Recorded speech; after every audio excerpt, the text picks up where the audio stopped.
जब मैं सुनसान सड़क पर गाड़ी चला रहा था तो रात घनी अंधेरी थी। मेरी हेडलाइटें भयानक सन्नाटे को चीर रही थीं। एकमात्र ध्वनि इंजन की गड़गड़ाहट और कभी-कभी हवा में पत्तियों की सरसराहट थी। मैंने समय बचाने के लिए यह शॉर्टकट चुना था, लेकिन अब मुझे इसका पछतावा हो रहा है क्योंकि बेचैनी कफन की तरह मेरे ऊपर हावी हो गई है। जैसे ही मैं एक मोड़ पर घूमा, मुझे दूर कुछ दिखाई दिया। सड़क के किनारे खड़ी एक आकृति। जैसे ही मैं पास आया, मेरी धड़कनें तेज हो गईं, लेकिन अंधेरे में मुझे कुछ भी दिखाई नहीं दे रहा था। क्या यह किसी को मदद की जरूरत थी या कुछ और भी भयावह था? मैं धीमा हो गया। स्टीयरिंग व्हील पर मेरी पकड़ मजबूत हो गई। जैसे जैसे मैं करीब आया, मैंने देखा कि वह एक महिला थी। उसके लंबे बाल हवा में उसके चारों ओर लहरा रहे थे। मुझ में राहत की बाढ़ आ गई। शायद वह टूट गई थी और उसे सहायता की जरूरत थी। मैंने अपनी खिड़की नीचे घुमाते हुए उसे पुकारा, क्या आप ठीक हैं? क्या आपको मदद की जरूरत है? लेकिन उसने कोई जवाब नहीं दिया। वह वहीं खड़ी सूनी आंखों से मेरी ओर देखती रही। मेरी रीढ़ में एक ठंडक सी दौड़ गई और अचानक मुझे लगा कि काश मैं कभी नहीं रुकता। उसके बारे में कुछ अजीब, अप्राकृतिक लग रहा था। अपनी सहज प्रवृत्ति को नजरअंदाज करते हुए मैं उसे एक सवारी की पेशकश करने के इरादे से दरवाजे के हैंडल तक पहुंच गया।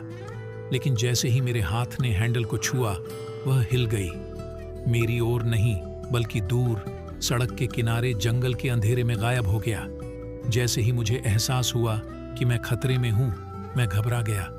बिना कुछ सोचे समझे मैंने एक्सीलेटर पर अपना पैर पटका और रात में गाड़ी चला दी। लेकिन इससे कोई फर्क नहीं पड़ता कि मैं कितनी तेजी से गाड़ी चलाता था।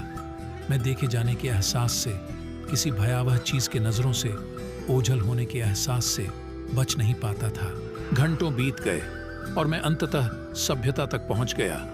मेरा दिल अभी भी मेरे सीने में धड़क रहा है। आसपास के अन्य लोगों की सुरक्षा के लिए आभारी होकर मैं एक गैस स्टेशन में घुस गया। जैसे ही मैं कार से बाहर निकला, मैंने कुछ अजीब देखा। मेरे दरवाजे के हैंडल में एक लंबे काले बाल उलझे हुए थे। कांपते हुए मैंने उसे खींच लिया। मेरा दिमाग डर से दौड़ गया। वह महिला कौन थी और वह मुझसे क्या चाहती थी? और फिर मुझे एक दुखद एहसास हुआ। कहानी में मोड़। सड़क पर वह महिला अपनी भयावह निगाहों और मूक व्यवहार के साथ बिल्कुल भी इंसान नहीं थी। वह कुछ और ही थी, कुछ और भी भयावह, और मैं उसके चंगुल से बाल बाल बच गया था। लेकिन जब मैं वहां खड़ा था, अपने हाथ में बालों के झुंड को घूर रहा था, मुझे पता था कि वह वास्तव में कभी नहीं जाएगी।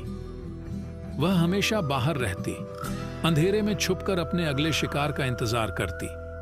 और जैसे ही मैंने रात तक फैली सड़क पर पीछे मुड़कर देखा, मुझे पता था कि मैं कभी भी उन भयावहताओं से बच नहीं पाऊंगा जो मेरी दृष्टि के ठीक परे छिपी हुई हैं।